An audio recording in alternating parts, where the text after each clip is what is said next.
Puis est-ce qu'on peut voir aussi la différence waxé et pas waxé? Oui. Je te conseillerais qu'on mette de l'eau directement dessus. Alors, tu vois que ça déperle déjà quand même assez, mais il va y avoir des petites parties qui vont rentrer un petit peu. Oui, on le dedans. voit là, ici. Là. Ouais. Ouh! Tu vois que ça a l'air Hey, c'est fou. Ça se promène vraiment. Puis c'est comparé à celui-ci, Ah non, on le voit direct. Il n'y a rien qui pénètre le tissu, là, c'est fou. C'est le fun. Oui, vraiment.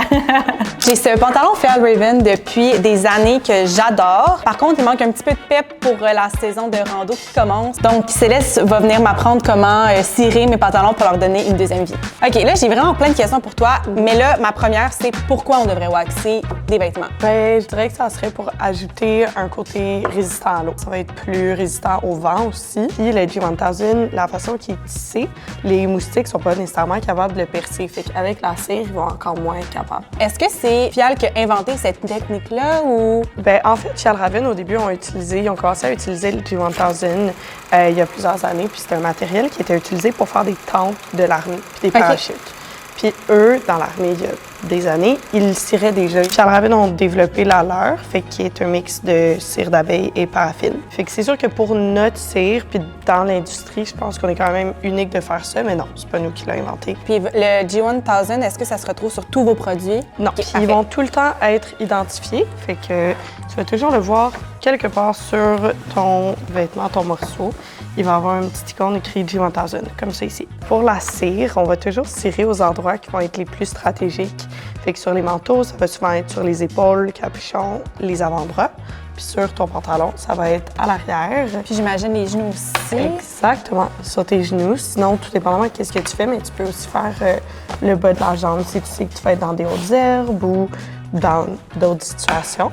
Donc, pour cirer, il te faut un produit en G1000.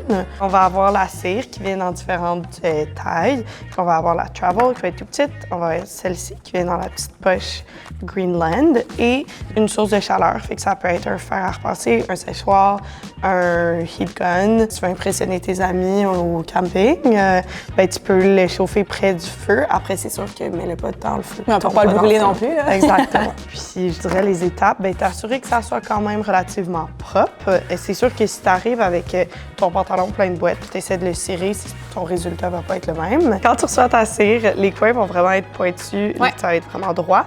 Fait que tu vas essayer de l'arrondir. Et si la mienne, tu vas voir, j'ai été capable de l'arrondir un petit peu plus. Est-ce que tu as arrondi avec un séchoir? Est-ce que tu as pris un couteau? C'est juste vraiment comment tu le fais. OK. Fait que tu vas le prendre. Après, c'est sûr que tu vas essayer de ne pas faire des lignes trop droites avec tes coins.